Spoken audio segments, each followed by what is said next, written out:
first right that Ugandans have.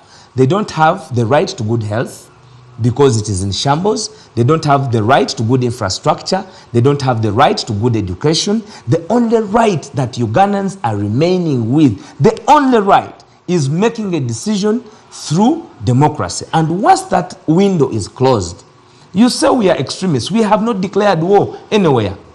I would be here blazing, stating that we should go to war. I have not declared war. Mr. Mufumbiro, could you respond to the question of why were the stakes so high in Kawempe North? The stakes were so high in Kawempe North because the master with the gun does not have the support of the people. The master of the gun. You see, it is like a rich man having a very beautiful woman, but who is going out with a maid, with his shamba boy around. And she's very happy without anything. She is moving around. She's in love with the shamba boy. And she's protesting. And the rich man, with all his money, cannot break that relationship. Salam, so by saying you should create a different. Yes. No, I said even no, maids are maids. I don't want to say that they're not. Pick it up. Why were the stakes so high in Kawempe North? Why were they so high? It's because of these inflated egos. The military ego. Who are they? Know her. You know? It is conquest. It's a psychological thing. It's conquest. We will show them. It's the mindset of a psychopath. And as O.O. happily said today, is that if you have this majority, why fight over one? Not even mid-term, one by-election, which has only 6 months to go. Why would you deploy all this terror? So we are dealing with psychopaths. And there's also another mix of an inferiority complex. You know, and inferiority complexes reflect themselves in many ways, in tweets, in bragado, talk. It's an inferiority complex. It goes back to the backstage of your psyche. Who is inferior to who now? Work it out. It's only guys that do these things that suffer from this inferiority complex. Because if I'm big enough, I don't have to beat a child to death. But is there somebody with the braggadocio than Salam Musumba? Salam Musumba doesn't suffer from an inferiority complex. Doesn't suffer from an inferiority. She just brags about herself, but she doesn't have an inferiority complex, which tells her to walk all over everybody. You'll be having a megalomania. That I'm guilty of, yes. And but also lack of strategy. Or you used to be such a thorough strategist. But I'm sure they have found equivalents who don't measure mid-term, long-term, and who don't do scenario building. What this, what that. So you have a weakness in the political class. And I think it's the NRM secretariat that is useless in this picture. Because if the NRM leadership had the political map and the political strategy in their hands, they would advise the military not to give them a bad name. They would advise other arms of government not to spoil it for them, you know, to work in a subtle way.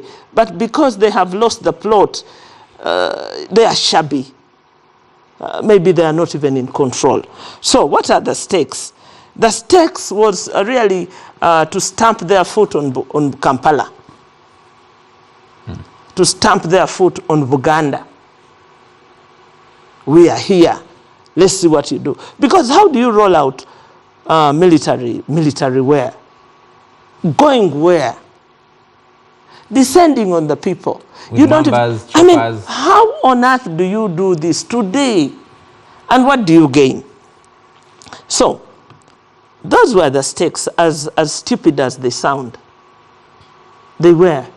Because if it isn't stupidity, what do you call this? I want to put the same question to Ofono Pondo, but let me take a message from Harry Sagar, who says, Honorable Bariomonsi, the right thing to do now, he says, yeah, I'll read the message as it is.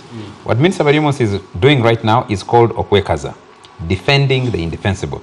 Instead of justifying the brutal actions against journalists in broad daylight, I urge him to swallow his pride and apologize on behalf of the government.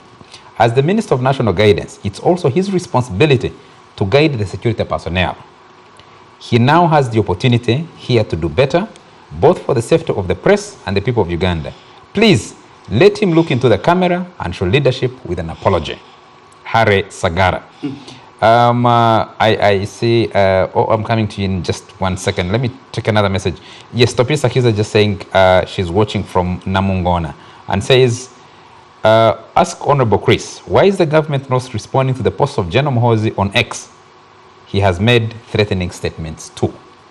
That's Topista. Another viewer here, yes, Benjamin in Kampala says, the minister argues that there was trespass in the event of yesterday. If indeed there was nothing abnormal, why were they plucking number plates off the vehicles parked in there? Well, I don't think it's a crime to remove a number. Is it a crime to remove a number plate? It is. It is. It is. Eh? No. It is. What if I have a mechanic who is repairing my vehicle? No, no. But no, please. Is a Guide. of government. You Okay. don't own it that it is yours because you have procured it. No, but in my private home. Yes. What if a vehicle has a problem? It was not a No, private. I have no, invited sir. the mechanic. It was a secured place. Don't without expose bribery. yourself. That place has been. No. Guide. I need You to- are It was the a criminal minister in trespass. charge That house of was a guiding. criminal. Please. You have no right to come and invade me in Come my on. home. That place. And you claim you are. That place- No. It was no a right. criminal We'll check. place Yes, we'll secured check. by NRM. We'll check what happens. And Chris, these goons are in town. They have been celebrating I today. think removing the a goons number you plate used privately yesterday, they have been at the Winton is an celebrating offense. this evening. To remove a number plate is an offense.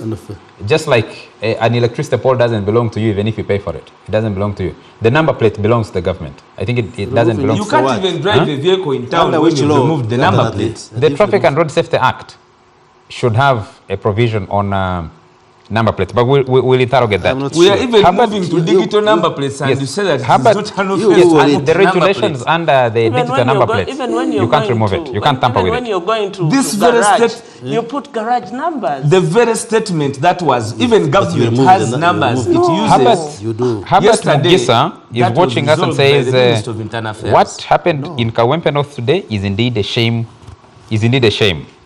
And he says, I am happy OO is slowly reading the original people's script, finally. Yes. Oh, he's a bright man. Because he's dressed in blue.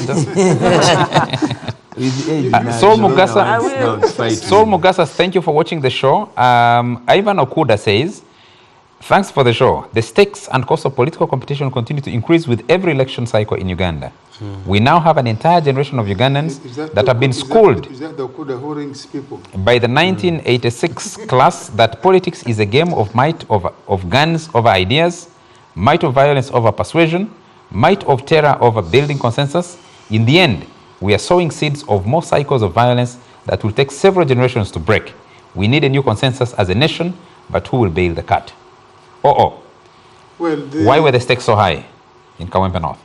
there has never been any by-election where the stakes are not high. Look at the last 3 by-elections we had in Serere. Similar things played out. Look at Dokolo. Dokolo was a little tampered. Look at Oyam. We had similar things. Soroti City. Look at Kisoro, where NRM is very dominant. You remember that 2 MPs went into hiding, NRM MPs. Internal contestation turned violent, bribery, and so on. So, partly there is increasingly bad manners in the NRM, really. Loss of direction, sense of entitlement, which I have said many times, I've written, if we don't, as NRM, decisively deal with, for the time being, NRM, the people of Uganda, majority of them are willing to give the NRM the benefit of the doubt, especially because of historical relevance, the success that the leadership of President Yoweri Museveni has brought to the country.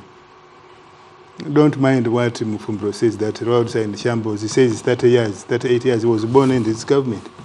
He speaks good English. He's a professional. A bad education. He never studied from outside Uganda. A bad education doesn't give you that good, that English For me, and I'm intellect. an aborted product. Yes, I'm not saying about education was bad. I'm saying NRM has improved that about education, first of all, by making it accessible. Yes, by making it accessible. So, what are the stakes? I think partly impunity by the NRM group, but also by the opposition. If you listen to Mufumbiro and Honorable Salam, you clearly see people of unbridled arrogance. Is that impunity? I'm saying impunity and arrogance, unbridled. So,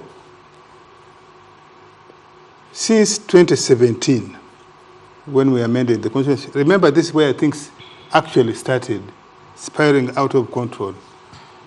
After the Salam Musumbazi lost the amendment on age limit. 2004. No, I'm saying 2017 particularly. Okay. The age limit thing.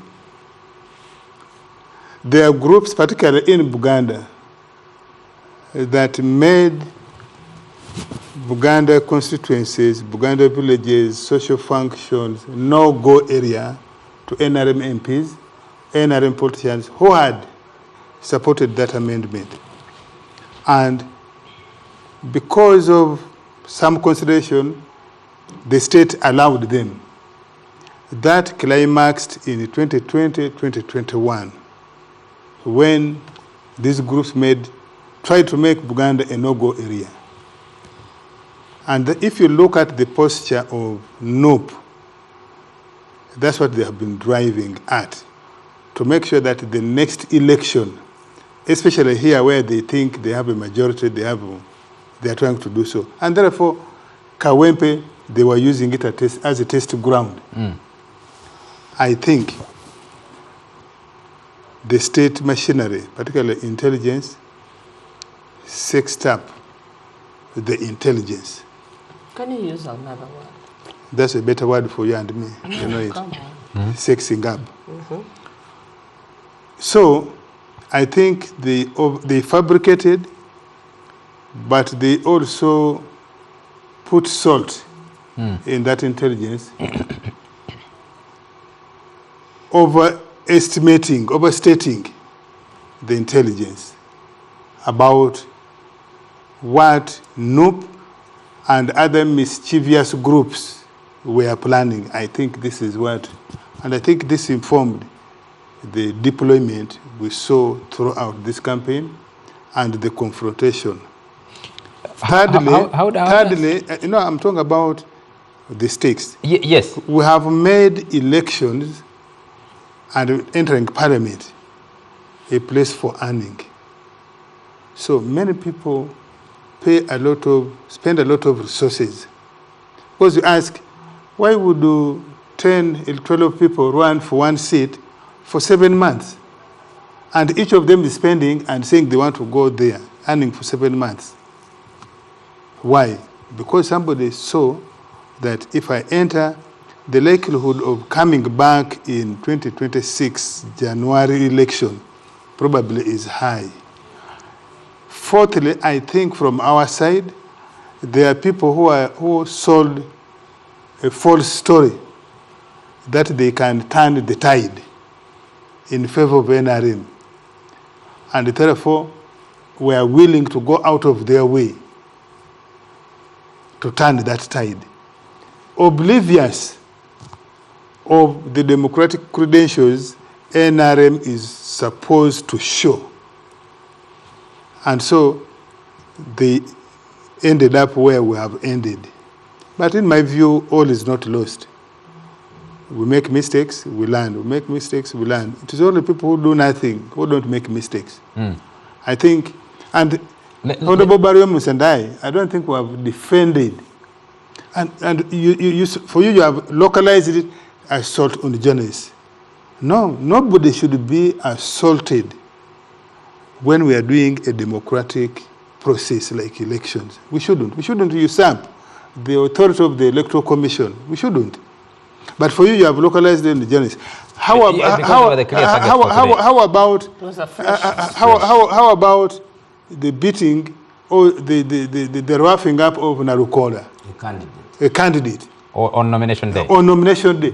He had even done nothing.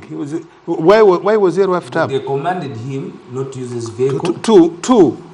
How about today, even after polling, people vandalizing polling station and scattering polling materials, voting papers, ballots that have been already counted? Why would that happen? So for me, I don't just want to. Yes, the assault and injury caused on journalists, yes, is frightening. But I think nobody should be assaulted for elections. Thank you. On elections. So the stakes are heightened are raised because of different considerations. Some people could have eaten money of candidates and wanted to show that we can give you victory.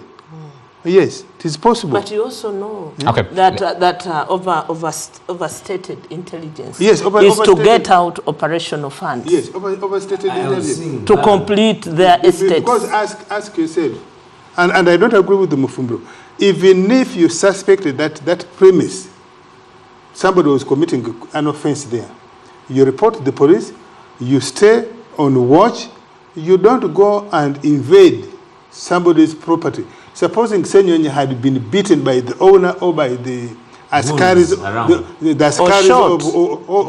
but that owner could be armed with the panga, could be armed with the gun, and Senyonyi has no right to enter anybody's premise by himself.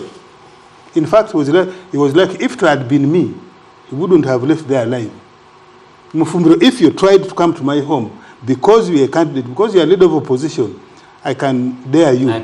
You may not live there alive. So I think we need to respect. You don't live above the law simply because you are the leader of opposition in parliament. You don't live above the law because you are a journalist. Hold it, Mr. Mufumbiro. Yes. We're supposed to take a break. I'll give you an opportunity to respond, but I'll take a message from Ivan Namanya, who says the growing trend of labeling the media as enemies of security is alarming, especially of course there is embedded in the country. He says journalists are not adversaries, but partners in ensuring transparency, accountability, and development. Attempts to silence the press only serves to undermine democracy and the public rights to information. Let it be known that no intimidation will erase the truth. One day, those who abuse their power will have to answer for their actions. I also take a message from, let me see, there's so many messages. I can't take too many. Tom Mugara says it's balanced debate for both government and opposition, and the voters to learn. We shall build on this to have better elections in 2026. And says Jambo to Salam Musumba. This is Tom Mugara. Thank you. Watching us. There's a message I wanted to pick from Andrew Irumba somewhere. Mugume Croch. Police and the army should be taken to court for the brutality against Ugandans and journalists. Apologizing to the media is not enough. It's just an election, not a war. Hara, I took your message. Let me pick one message before I take a break. Yes. Security maiming and beating up journalists, then sending them to Chankwans to refresher courses and professional training is equivalent to a bat that clings onto a crossbar in the ceiling of a man's home. And while the bat is upside down, looking at the owners of the house below it, the bat accuses the people in the house of walking upside down. Yet actually, it's the bat that's upside down. Security must desist from acts that actually charge people. One day, when everyone is tired, those guns might become their walking sticks. Andrew Irumba, President in Ndoja, Uganda. Let's take a break. We'll pick this conversation up in a moment.